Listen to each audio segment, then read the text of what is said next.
কষা না ভাজতে বলো, কষা দেরি হবে। ভাগবতপুরটা কোন দিকে? ভাগবতুর আরো এদিকে যাইতে হবে, হাও সেই যে ওইদিকে হাও কোণের দিকে ভাগবত। ও আচ্ছা, আর মৌসুমি ওটা বোধহয় পাথর পথে। মৌসুমী তো এ ধারে গাই, মৌসুমী তো এই বলিস গাঙ্গের উল্টো বাস। মামার 91,000 ফলোয়ার আছে, তাহলে সেরকম হলে তাহলে মামার এতে ছেড়ে দেবে। ফোন কিটা? নাম্বারটা দিয়ে কিটা তোমার রুমগুলোর কোনো ছবি দাও, রুমগুলোর ছবি দাও। অ্যাকোমোডেশন তুমি ছবি তুলো না, আমি কই দিই এটি মামাকে কোন কোন দেখবে প্রোগ্রাম, কই দিই মামাও কই দিবে না।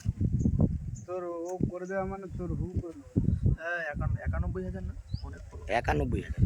আরো কাজ বাকি আছে, আর কদিন বাকি? ডিসেম্বরের মধ্যে একসাথে হয়ে ছাড়তে হবে। তাই 1 মাস 2 মাস মতো লাগে। হ্যাঁ ওই তো তুমি 1 মাস আগে বললে 85 মামা আমার ডেলি